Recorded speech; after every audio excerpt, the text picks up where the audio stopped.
Hallelujah, hallelujah. जितने आनंदित हो खुदावंद की तारीफ करते जाओ।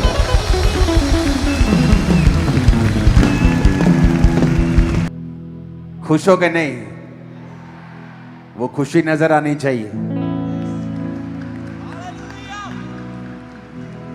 क्योंकि निराशा कहती मैं आई थी और मैंने चेक किया और मैं उनके पास चली गई जो निराश दिख रहे थे। परमेश्वर का आनंद हमारा क्या है। और जब भी इस वचन को कोई तोड़ता हुआ दिखाई दे, चाहे वो किसी भी रूप में हो, तुम क्रिसमस मत मनाओ, तुम ये मत करो, तुम नाचो मत, इसका मतलब शैतान आपके आनंद के ऊपर अटैक करना चाहता है, क्योंकि उसे पता है ये आपका क्या है, दृढ़ गढ़ है। जब एक आदमी गढ़ में जीता है, शैतान उस पर कब्जा नहीं कर पाता। हालेलुया। अपने घुटनों के बाहर आओ, अपने हाथों को उठाओ और खुदा से कहो, आज जो कुछ मैं सुनने वाला हूं, मेरी जिंदगी में वो 100 गुना फलों को लेके आए। ऊंची आवाज में प्रार्थना करेंगे अपने हाथों को उठा के।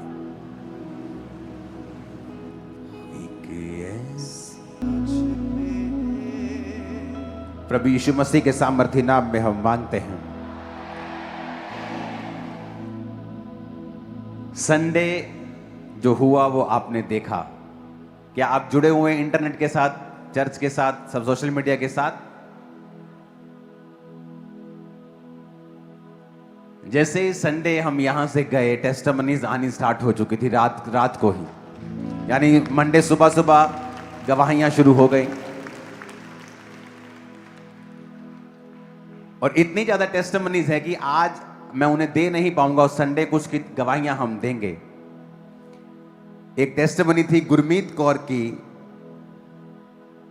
कि जब उसके 2021 में प्रेगनेंसी हुई थी तो उसको इमरजेंसी ऑपरेशन करना पड़ा था, क्योंकि उसकी ट्यूब जो थी वो बेहोश हो गई थी और जब चेक किया तो उसकी ट्यूब जो थी फट गई थी वो, और ट्यूब भी निकाल दी और बेबी भी निकाल दिया।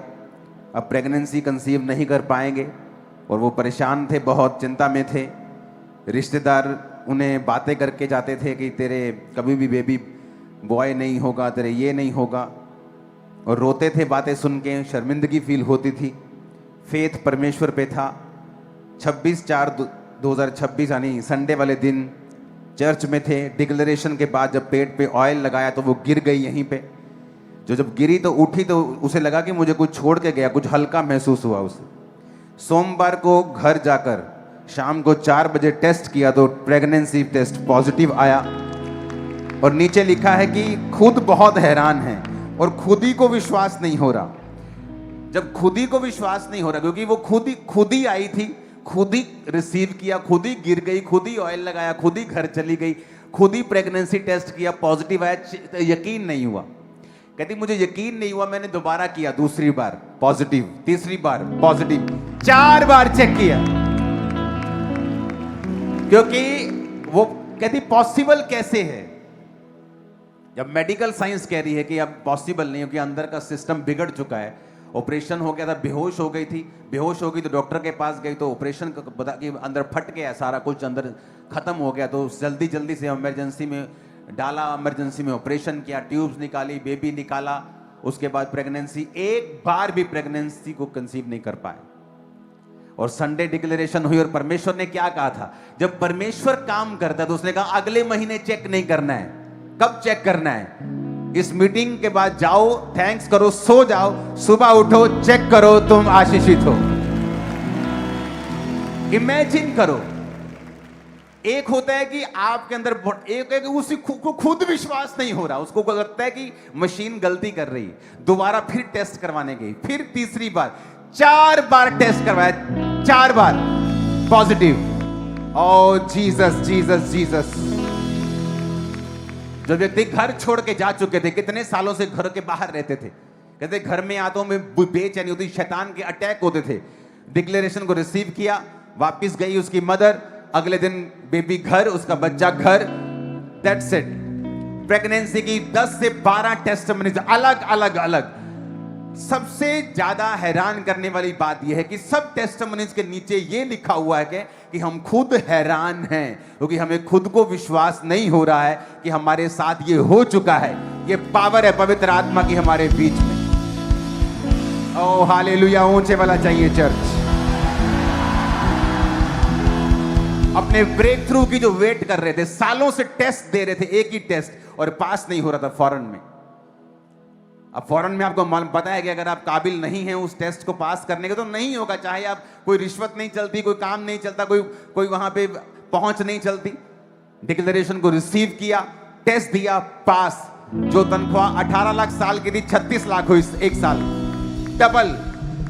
जब परमेश्वर कार्य करता है आपकी लाइफ में, आपको मालूम होता है कि ये स्पर्श मुझे परमेश्वर ने किया है। आमीन। Amazing testimonies, amazing amazing amazing. एक कोई सिस्टर विद्या है, उसने लिखा है कि 10 साल में पहली बार इनका प्रेगनेंसी टेस्ट पॉजिटिव आया। खुद हैरान है 10 साल के बाद। इमेजिन। और परमेश्वर ने कहा था मंडे चेक कब करना है, मंडे। और एक की टेस्टिमनी है कि जब उसको बोला गया कि मैं तेरे लिए प्रेयर रिसीव करके आया, तू चेक कर, उस औरत ने कहा नहीं, मैं प्रेग्नेंट नहीं हो सकती, क्योंकि मुझे कुछ ही दिन पहले पीरियड्स आए, तो मैं प्रेग्नेंट नहीं हो सकती, मुझे वेट करना पड़ेगा, जब मिस होंगे। उसने कहा चेक कर, चेक किया, प्रेग्नेंट। वो खुद शॉक में थी कि यह कैसे हो सकता। इमेजिन, पर इमेजिन करो खुदावन कैसे कार्य कर रहे हैं हमारे बीच में। हालेलुया।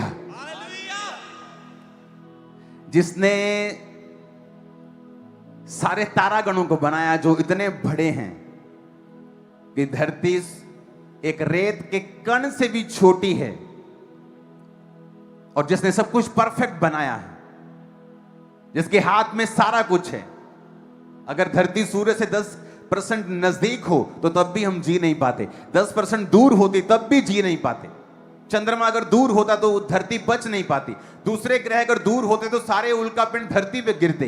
इमेजिन, जिसने सारा कुछ इतने सिस्टमेटिकली हमारे लिए बनाया है, अगर हम उसकी प्रेजेंस में रहेंगे, वो कैसी लाइफ आपकी कर देगा, कैसा सिस्टम आपकी लाइफ का बना देगा।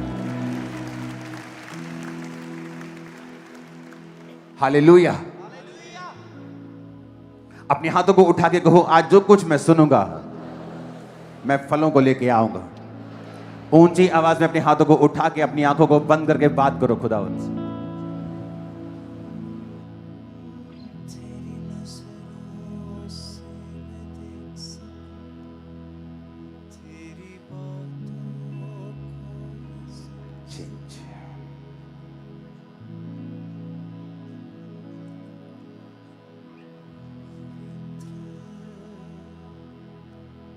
तू है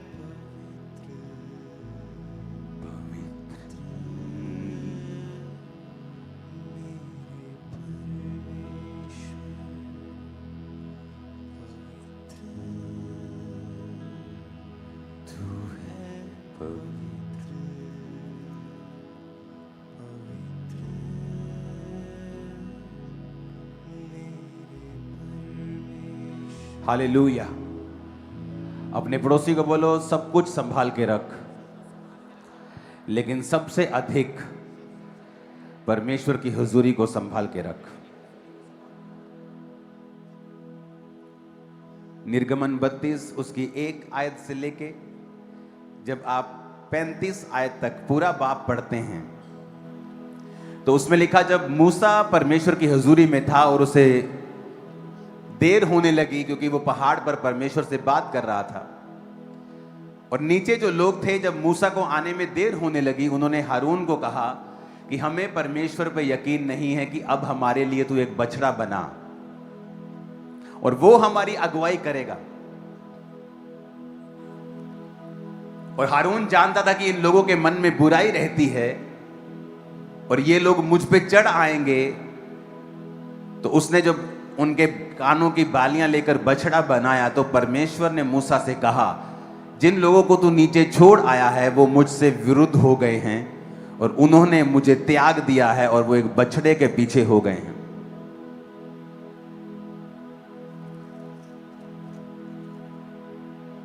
8 आयत में लिखा है, जिस मार्ग पर चलने की आज्ञा मैंने उनको दी थी उसे झटपट छोड़कर उन्होंने बछड़ा ढालकर बना लिया और उसको दंडवत किया और उसके लिए बलिदान चढ़ाया और ये कहा, इस्राएलियों तुम्हारा ईश्वर जो तुम्हें मिस्र देश से छुड़ा ले आया है वो यही है। यहोवा ने मूसा से कहा, मैंने इन लोगों को देखा और सुन, वो हठीले हैं। मुझे मत रोक, मेरा कोप उन पर भड़क उठा है जिससे मैं उन्हें भस्म करूं, और लेकिन तुझसे मैं एक बड़ी जाति को उपजाऊंगा। बाइबल कहती परमेश्वर ने ठान लिया कि मैं इन्हें खत्म कर दूंगा।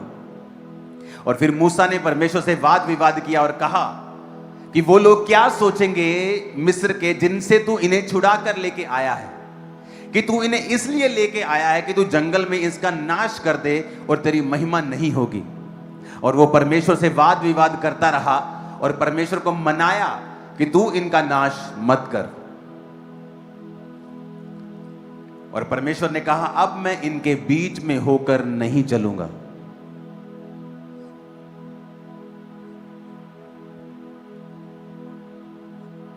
ऊंची आवाज में कहो, परमेश्वर ने कहा, अब मैं इनके बीच में होकर नहीं चलूंगा।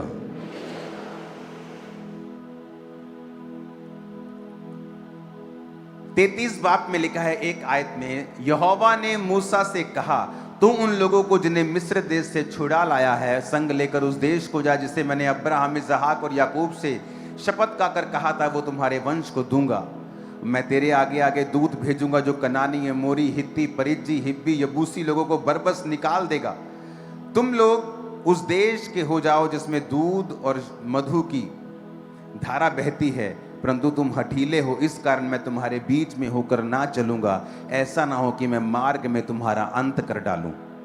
ये बुरा समाचार सुनकर वे लोग विलाप करने लगे और कोई अपने गहने पहने हुए ना रहा, क्योंकि यहोवा ने मूसा से कह दिया था, इस्राएलियों को मेरा ये वचन सुना, तुम लोग हठीले हो, यदि मैं पल भर के लिए भी तुम्हारे बीच होकर चलूं तो तुम्हारा अंत कर डालूंगा। इसलिए तुम अपने अपने अंगों से गहने उतार दो कि मैं जान लूं कि तुम्हारे साथ क्या करना चाहिए। इसलिए इस्राएली होरेब पर्वत से लेकर आगे को अपने गहने उतारे रहे।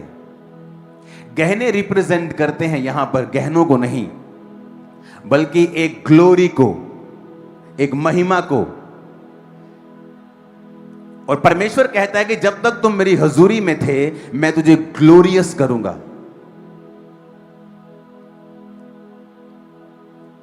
और जब तुम मेरी हजूरी को छोड़कर तुम चले गए, अब वो ग्लोरी जो तुम्हें ढके हुई थी अब तुम्हारी जिंदगी के ऊपर वो नहीं होगी। बहुत से पास्टर्स जब सेवकाई को शुरू करते हैं और पाप में गिर जाते हैं, क्योंकि उन्हें ऐसा लगता है कि अगर हीलिंग होती जा रही है तो परमेश्वर उनके संग है, बल्कि उन्हें यह नहीं मालूम कि हीलिंग का एक वरदान है जो बिना पश्चाताप के आपकी लाइफ में रह सकता है। यह गिफ्ट है, ये ऐसा वरदान है कि एक आदमी गिरा हुआ रहकर भी अपने हीलिंग के वरदान को यूज कर सकता है। इसका मतलब ये नहीं है कि उसके संग परमेश्वर है। इसलिए परमेश्वर ने कहा था कि तुम इनके फलों से इनको पहचानोगे, उनके कैरेक्टर से उनको पहचानोगे। परमेश्वर ने कहा अब तुम अपने गहनों को उतार दो। गहने रिप्रेजेंट करते हैं ग्लोरी को। न्यायों की पुस्तक के वचन में लिखा है उसकी 2 और 14-15 आयत में, इसलिए यहोवा का कोप इस्राएलियों पर भड़क उठा, उसने उनको लुटेरों के हाथ में कर दिया, उन्हें वो लूटने लगे, चारों ओर के शत्रुओं के अधीन कर दिया, वे शत्रुओं के सामने ठहर न सके। जहां कहीं वो बाहर जाते यहोवा का हाथ उनकी बुराई करने में लगा रहता था, जैसे यहोवा ने उनसे कहा था, वरन यहोवा ने शपथ खाई थी कि इस प्रकार वो बड़े संकट में पड़ गए। कौन? वो लोग जो परमेश्वर की प्रेजेंस को छोड़ गए। कोई बछड़ों को बनाकर पूजने लगा, कोई व्यभिचार करने लगा, कोई पैसों को पूजने लगा और परमेश्वर की हुजूरी को छोड़ दिया। तो वचन कहता है कि जहां कहीं वो जाते थे शैतान नहीं, परमेश्वर उनका बुरा करने में लगा रहता था। शैतान नहीं, कौन बुरा करने में लगा रहता था? परमेश्वर का हाथ लिखा उनकी बुराई करने में लगा रहता था। और पिछली आयत को पढ़ेंगे, परमेश्वर ने उनको लुटेरों के हाथ में कर दिया और वो उन्हें लूटने लगे। चारों ओर के शत्रुओं के अधीन कर दिया, वे अपने शत्रुओं के सामने ठहर ना सके। क्यों? क्योंकि परमेश्वर की जो ग्लोरी थी, परमेश्वर की जो प्रेजेंस थी, जब उनको छोड़ के गई, सब कुछ चला गया।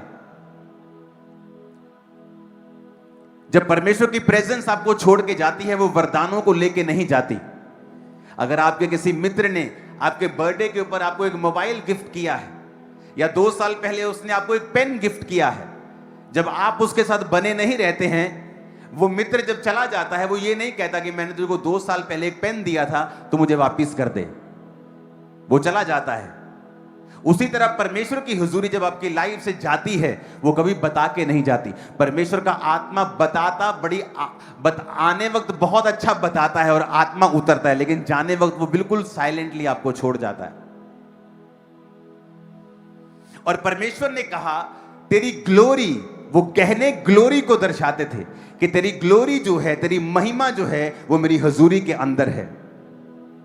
जैसे ही तू मेरी हुजूरी को छोड़ेगा, तेरी लाइफ की ग्लोरी जो है वो खत्म हो जाएगी। तू उसी घर में रहेगा, वही कार चलाएगा, वही आशीष तेरी जिंदगी में फिजिकल होगी, लेकिन परमेश्वर की ग्लोरी और सुरक्षा तेरी लाइफ में कभी नहीं होगी।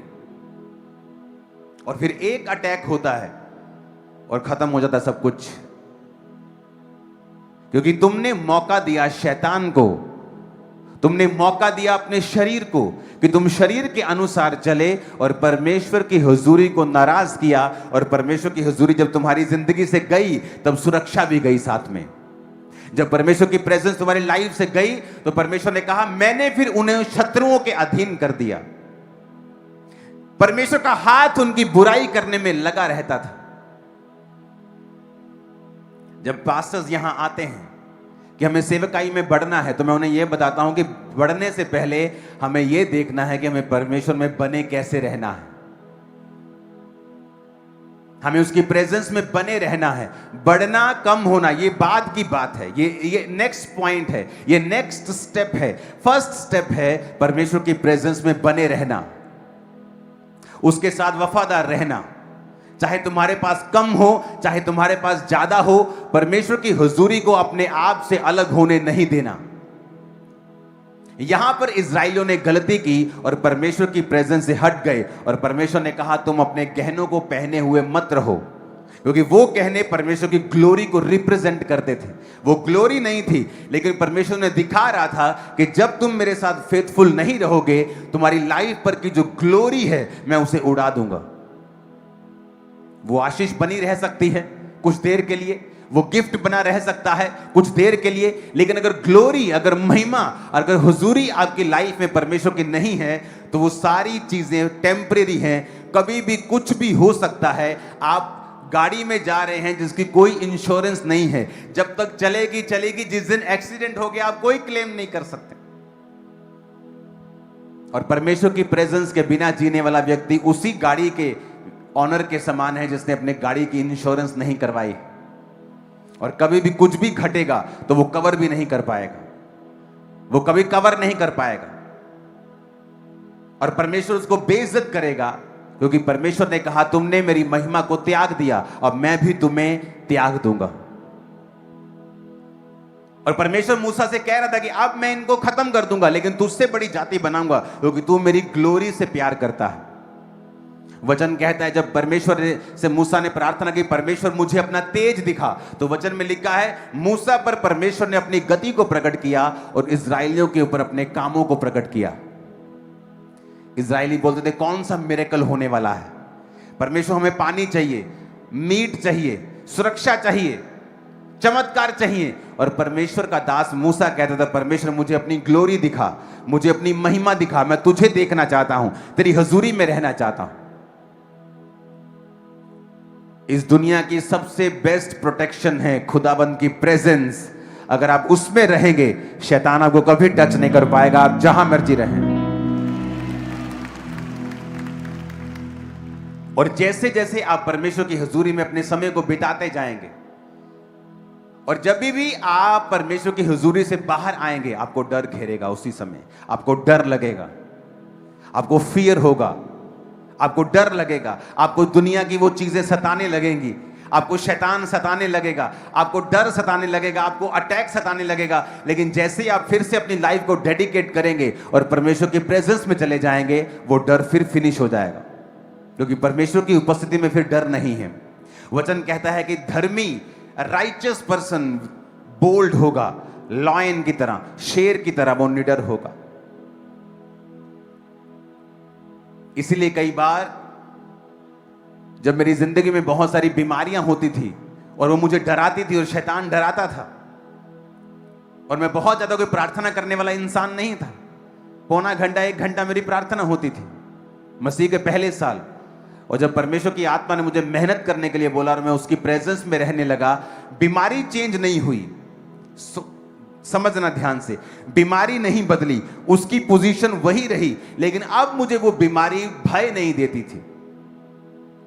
अब मुझे वो ट्रबल जो था, मेरी जिंदगी की वो भारी मुसीबत जो थी, अब मुझे डिप्रेशन नहीं देती थी। वो पीस मेरे मन के अंदर आ गया था कि परमेश्वर मेरे संग है, और उस हजूरी में मैं चला, उस प्रेजेंस में मैं चला, और एक दिन वो बीमारी भी गई, वो दुख भी गया, वो डिप्रेशन भी गया, सब कुछ चला गया, वो सब शैतानी था जो।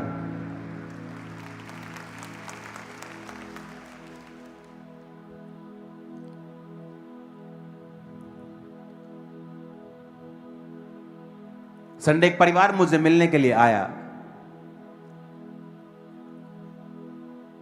और जब मैंने उसकी टेस्टिमनी को सुनी, उसने दिखाया अपने मोबाइल के ऊपर कि आप क्रूसेड करने के लिए आए थे बटाला की साइड, और मैंने क्रूसेड के ऊपर परमेश्वर के वचनों को सुना, और मैं क्रिश्चियन होते हुए भी परमेश्वर की हुजूरी से दूर था।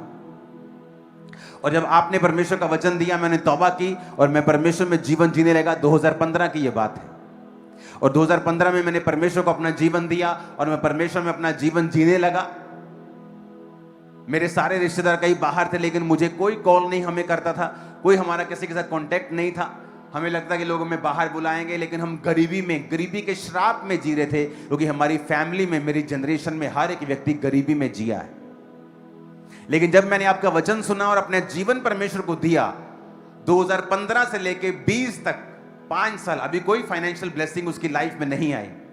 जस्ट वो परमेश्वर में बढ़ा, आत्मा में बढ़ा, प्रेजेंस में बढ़ा, वचन को सुनता रहा, अपनी स्पिरिचुअल लाइफ में ग्रो किया उसने। जब कोविड आया और दुनिया के बिजनेस मरने लगे, परमेश्वर ने उसे कहा तू बिजनेस शुरू करेगा, और उस बिजनेस को उसने शुरू किया। और मैं उसकी इनकम यहां पे आपको अनाउंस नहीं कर सकता। अमेरिका की इनकम गरीब लगेगी उसके सामने, मैं आपको बता रहा हूं, इतनी इनकम है उसकी यहां पे इंडिया में, पंजाब में, गुरदासपुर एरिया में। इमेजिन स्पिरिचुअल लाइफ, और कामयाबी के साथ परमेश्वर के साथ खड़े रहते हैं, प्रार्थना नहीं छोड़ते। और वचन कहता है इजराइलियों में यह मिस्टेक थी कि वो बार बार परमेश्वर की परीक्षा करते थे। क्या तू हमें पानी देगा? क्या तेरे में इतनी ताकत है कि तू इस निर्जल स्थान के ऊपर हमारे लिए पानी पैदा कर सके? क्या तू हमें मीट दे सकता है? अलग अलग तरह से वो परमेश्वर की परीक्षा करते रहे, बार बार परमेश्वर से मिरेकल्स की डिमांड करते रहे। और मूसा जो था, चाहे वो मिरेकल्स करता था, लेकिन उसकी प्रेयर थी, परमेश्वर मुझे अपनी ग्लोरी दिखा, मुझे अपना तेज दिखा, मुझे अपनी महिमा दिखा, मैं तेरी ग्लोरी में, तेरी महिमा में जीना चाहता हूं। बहुत सारे लोग थे, अगर आप बाइबल को पढ़ेंगे, जो उस समय इजरायली पुरनिये थे, बड़े कमाल के वहां पे वॉरियर्स थे। लेकिन देखो, मूसा के बाद जो व्यक्ति मूसा के उस दर्शन को, प्रभु के उस दर्शन को कंटिन्यू करने के लिए चुना गया, वो वही व्यक्ति था जो मूसा के साथ परमेश्वर की प्रेजेंस में रहता था। वचन कहता है कि जब मूसा पहाड़ के ऊपर परमेश्वर की उपस्थिति में जा चुका था, तो यहोशू ना तो नीचे था और ना ही वो अपने मेंटर के पास था। वो कहीं बीच में पहाड़ पर वेट कर रहा था कि कब मूसा आए और मैं मूसा को नीचे लेके जाऊं। और जब परमेश्वर मूसा से बात करता था तंबू में, तो जब तंबू से परमेश्वर मूसा बात करके उनकी बातें खत्म हो जाती थी और मूसा अपने घर चला जाता था, तो यहोशू उस तंबू को नहीं छोड़ता था और फिर यहोशू उस तंबू में रहता था। और वचन कहता है कि परमेश्वर ने यहोशू के द्वारा फिर वही कार्य किए जो उसने मूसा के द्वारा किए थे, क्योंकि यहोशू भी उस सीक्रेट को समझ चुका था कि मुझे परमेश्वर की प्रेजेंस में रहना है, हजूरी में रहना है मुझे। क्योंकि चर्च में परमेश्वर की हजूरी में रहना बड़ा आसान है, क्योंकि यहां परमेश्वर की प्रेजेंस होती है, आपका दिमाग पाप की ओर नहीं जाता है, आप यहां कंट्रोल में होते हैं। लेकिन जब आप यहां से चले जाते हैं, आप अपने घरों में होते हैं, अपने मोबाइल्स पे होते हैं, अपने टीवी के सामने होते हैं, अकेले होते हैं, तब परमेश्वर आपको परखता है और जांचता है। आपको चोरी करने का जब मौका मिलता है, व्यभिचार करने का मौका मिलता है, आपको वचन तोड़ने का मौका मिलता है, तब परमेश्वर जांचता है और देखता है कि आप क्या करते हैं, कि आप उसके साथ वफादार हैं कि नहीं। क्योंकि जब आप वफादार होंगे तो एक निशानी होगी कि आपकी लाइफ परमेश्वर ग्लोरियस करेगा उसको, वो ग्लोरी आपके अराउंड होगी। बहुत से पास्टर्स मैंने देखे हैं जिनकी लाइफ में बड़े वरदान काम करते हैं, लेकिन उनकी लाइफ में ग्लोरी परमेश्वर की बिल्कुल फील नहीं होगी। आप उनको सुनेंगे, आपको अनॉइंटिंग फील नहीं होगी, आपको टच नहीं होगा। लेकिन लोग भरमाए इसलिए जाते हैं क्योंकि वहां पर जो काम हो रहे हैं या हीलिंग हो रही है, उसे उन्हें लगता है कि परमेश्वर उसके संग है, जबकि परमेश्वर की प्रेजेंस आपको मालूम होती है। जब एक व्यक्ति प्रीच करता है, उस प्रेजेंस में जब आप रहते हैं और सामने देखते हैं, आपको मालूम होता है कि परमेश्वर का आत्मा मुझसे बात कर रहा है, उसकी स्पिरिट यहां पे मौजूद है। ऊंची आवाज में हालेलुया बोलो जरा। नहीं है ऊंचा, नहीं है ऊंचा चाहिए। आमीन। अपनी लाइफ में जो कुछ करना है, लेकिन इस बात का ध्यान रखना है कि परमेश्वर की प्रेजेंस आपसे कभी भी दूर ना हो।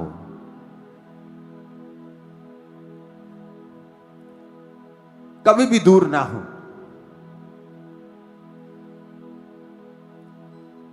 वाइज मैन जब आ रहे थे तो परमेश्वर का तारा आगे आगे चल रहा था। जैसे ही वो राजा के पास गए, तारे ने गाइड करना बंद कर दिया। परमेश्वर की प्रेजेंस आपकी लाइफ से निकल जाती है जब आप रॉन्ग संगति में चले जाते हैं, जहां हंसी होगी, ठट्ठा होगा, गलत मजाक होगा।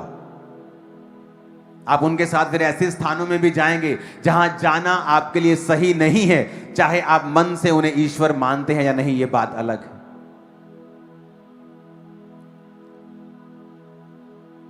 क्योंकि आप परमेश्वर की प्रेजेंस के कैरियर हैं। आप प्रेजेंस कैरियर हैं प्रभु के। साइकिल के पीछे कैरियर लगा होता है ना, चीजें लेके जाने के लिए, आप उसके प्रेजेंस कैरियर हैं। परमेश्वर आपके जरिए अपनी प्रेजेंस को लेके जाना चाहता है।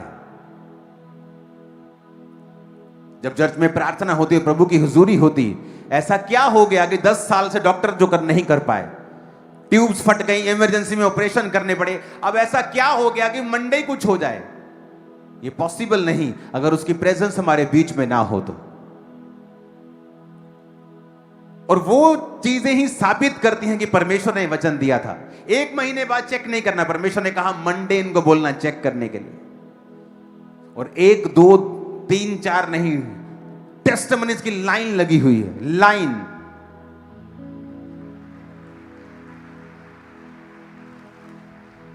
हालेलुया।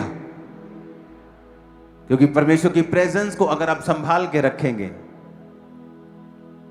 और आप बहकेंगे नहीं, और रोज उसकी प्रेजेंस में आप जाएंगे, और वो ये मेक श्योर करेगा कि आपकी लाइफ को वो ग्लोरियस करता जाए। एवरी डे आप देखेंगे आपकी लाइफ बेहतर हो रही है, बेटर हो रही है, आपको आइडियाज आने शुरू हो जाएंगे। और जैसे ही आप परमेश्वर की प्रेजेंस से हट जाएंगे, आपके आइडियाज बंद हो जाएंगे, परमेश्वर आपसे बात करना बंद कर देगा। और जैसे ही आप परमेश्वर की प्रेजेंस में रहेंगे और आप परमेश्वर से रोज बात करेंगे, परमेश्वर आपकी स्पिरिट को ओपन करना शुरू कर देगा। और मेरे साथ जब मैं परमेश्वर की प्रेजेंस में होता हूं, मुझे मालूम होता है कि परमेश्वर मुझसे बात करेगा। एवरी डे मेरी लाइफ के लिए, मिनिस्ट्री के लिए, एवरी डे जब मैं परमेश्वर की प्रेजेंस में होता हूं, मैं जाता किसी और पोजीशन पे हूं, आता उससे बेटर हूं। जब मैं जिस पोजीशन में मॉर्निंग गया था, इवनिंग बेटर होता हूं। और मैं रियलिटी आपको बता रहा हूं, अपनी पर्सनल लाइफ के लिए, अपनी सेवकाई के लिए, मेरे डिसीजंस, मेरी लाइफ, वो सिस्टम, वो देखने का नजरिया, वो सोचने का नजरिया चेंज होता है जब आप परमेश्वर की प्रेजेंस में जाते हैं। नहीं तो आप उसी पोजीशन पे जब स्टक कर जाते हैं। पास्टर्स के लिए ये और बुरा है, अगर आपकी सेवकाई एक पोजीशन पे आके स्टक कर जाए, ये पास्टर के लिए वेरी डेंजरस पोजीशन है। पास्टर्स का फेथ कम होता है जब वो स्टक हो जाते हैं, और जब उनका फेथ कम होता है, लोगों का फेथ कम होता है। बहुत सारे पास्टर सेवकाई करते हैं, पुलपट पे आते हैं, लेकिन उनका विश्वास वो नहीं है अंदर से जो होना चाहिए, क्योंकि वो अपनी लाइफ को स्टक कर चुके हैं। और जब आप परमेश्वर की प्रेजेंस में नहीं रहते हैं, या किसी चीज के साथ कॉम्प्रोमाइज कर लेते हैं, किसी शैतान के काम के साथ कॉम्प्रोमाइज कर लेते हैं, या अटैक के सामने झुक जाते हैं, या प्रार्थना में अपने जीवन को नहीं देते हैं, आप टाइदर नहीं हैं, आप वचन पे भरोसा नहीं रखते हैं, आप सडनली देखेंगे आपकी लाइफ के ऊपर अटैक्स हैं और आप स्टक हो गए हैं। और जब आप स्टक हो जाएंगे, अगर पानी बहता रहेगा तो पीने योग्य है, अगर वो खड़ा हो जाएगा, उसमें जानवर भी आएंगे, उसमें मच्छर भी अंडे देगा, उसमें बीमारियां भी होंगी, उसमें बास भी आएगी, वो पीने योग्य भी नहीं होगा। लेकिन अगर बहता होगा तो पीने योग्य होगा। और परमेश्वर की प्रेजेंस ये मेक श्योर करती है कि आपका लाइफ एक बहता दरिया हो। आपको अपनी लाइफ की अगुवाई करनी है, आपको अपने परिवार की अगुवाई करनी है, अपने बिजनेस में कौन से डिसीजन लेने हैं आपको नहीं मालूम। आप जैसे ही परमेश्वर की प्रेजेंस, कई बार मैंने नोटिस किया है अपने क्लोज लोगों की लाइफ में, जब वो परमेश्वर में नहीं थे, उन्होंने हमेशा एक गलत आदमी के ऊपर भरोसा किया। उस आदमी ने बहुत नुकसान किए, फिर भी उस पर भरोसा किया। और मैं क्या देखता हूं कि जब वो मसीह में आ गए वो लोग, और अभी भी वो मसीह में आने के बाद भी परमेश्वर में समय को नहीं बिताते हैं, क्रिश्चियन होने के बाद भी प्रेयर लाइफ जीरो है, और अभी भी वो गलत डिसीजन कंटिन्यू कर रहे हैं, और उन्हें मालूम नहीं, उन्हें लोगों के दिल में क्या है पता नहीं चल रहा है। मेरी टीम, मेरी वाइफ बहुत हैरान होती जब मैं लोगों के बारे में उसको पहले से बता देता हूं कि तुझे ये व्यक्ति, ये आदमी तुझे मैसेज करेगा, ये वाला वॉलंटियर तुझे मैसेज करेगा और ये बात बोलेगा, ये तुझे ये ऐसा, ये आदमी ऐसा है, ये औरत ऐसी है। लेडीज के अंदर ये नेचुरली गिफ्ट है, ये लेडीज के अंदर आदमियों से ज्यादा परख लेडीज को होती है। आदमियों को ये परख तभी हो सकती है जब वो परमेश्वर की प्रेजेंस में ज्यादा रहें, नहीं तो वो इस गिफ्ट को यूज नहीं कर सकते आदमी लोग। और आदमियों को जब जाना है अपने घर के बाहर, जब काम करना है, बिजनेस करना है, मोस्टली बोलते मेरे पार्टनर ने मुझे धोखा दे दिया, मेरे फलाने ने मुझे धोखा दे दिया, मुझसे ये गलती हो गई, क्योंकि वो प्रेजेंस आपकी लाइफ में नहीं है जो आपको गलत स्टेप लेने से रोकेगी और आप पर अपना कब्जा रखेगी। कितने मेरी बात को समझ रहे हैं? वो सेवकाई में भी लागू होता है, आपके घर में भी लागू होता है, आपके बिजनेस में भी लागू होता है। इसलिए जब मैं परमेश्वर की प्रेजेंस में रहता हूं और जब मैं बाहर आता हूं, सेवकाई के रिगार्डिंग, बड़ी चीजों के रिगार्डिंग, जिनकी नाम मैं यहां पे नहीं ले सकता हूं, उन गवाहियों को मैं यहां पे नहीं दे सकता हूं, लेकिन वो मार्वलस हैं और लोग हैरान होते हैं कि जो आपने, प्रोफेशनल लोगों की मैं बात कर रहा हूं, एक आदमी जो अपने काम में प्रोफेशनल है और 30 साल से अपनी लाइन में टॉप पर है, और मुझे आके वो क्या कह रहा है कि सर जो आपने देखा था 10 साल पहले, हम खुद हैरान हैं, आज उसी वजह से आप और हम बचे हुए हैं। जो आपने देखा था 10 साल पहले और हमें बताया था और गाइड किया था कि सर आप ऐसा कीजिए, इस काम को इस तरीके से कीजिए, और हम प्रोफेशनल हैं, आप प्रोफेशनल नहीं हो, लेकिन आपने जो वो गाइड किया था उसकी वजह से हमें बहुत रिलीफ है। परमेश्वर का आत्मा कब? जब उसकी प्रेजेंस में हम रोज जाएंगे। हम मिस करेंगे, हम कभी कभी जाएंगे, हम अपनी लाइफ का ट्रेजर मिस कर रहे हैं, जिस चीज पे हमारा ग्रोथ निर्भर करती है, जिस चीज ने हमें ग्लोरियस करना है, महिमा में करना है, हमें बढ़ाना है, ब्लेस करना है, वो चीज मिस हो रही है और हम दुनिया के उन कामों की ओर जा रहे हैं जो फटे और मैले चिथड़ों के समान हैं, जो फटी हुई ग्लोरी है, जो एक गंदे पानी की तरह है वो। और जो परमेश्वर हमें देना चाहता है वो स्वच्छ है, वो साफ है, वो ग्रोथ के लिए है, वो ब्लेसिंग के लिए है, वो जनरेशंस के लिए है, वो लंबा चलने के लिए है। कितने मेरी बात को समझ रहे हैं? और ये परमेश्वर की प्रेजेंस में जाने से ही संभव होगा, और उसकी प्रेजेंस के साथ वफादार रहने से ही संभव होगा। उसकी प्रेजेंस में आप कैसे रह सकते हैं? परमेश्वर ने कहा जो मुझे प्यार करता है वो मेरी आज्ञाओं को मानता है। ये कैसे हो सकता है? जब मैं लोगों से मिलता और वो बोलते हैं हम 6 साल से चर्च आ रहे हैं लेकिन हमने बपतिस्मा नहीं लिया। मैंने कहा कैसे रह सकते हैं आप बिना बपतिस्मा लिए?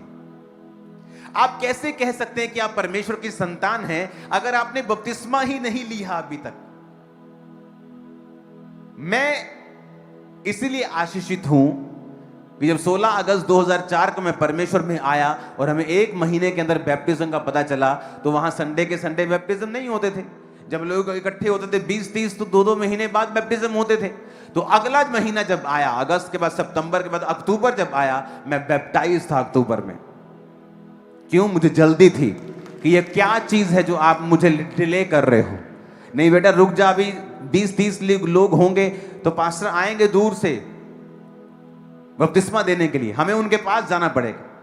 तो हम गए क्योंकि हमारे ग्रुप में जो वॉलंटियर्स ग्रुप था वहां कोई पास्टर नहीं था बपतिस्मा देने के लिए।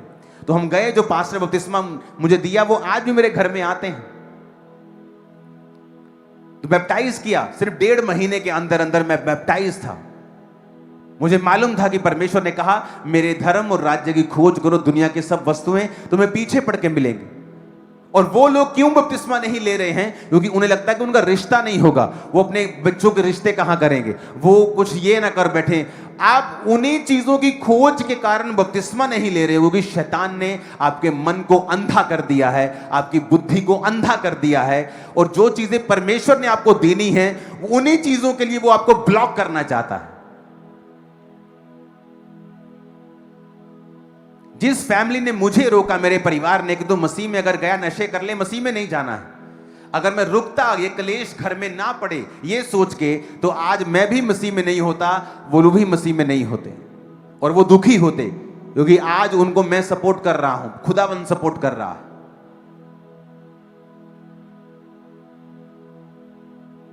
और शैतान में तो हैरान हूं कि कैसे आपके दिलों में ये डालता है कि आप बपतिस्मा ना लें और अभी रुकें।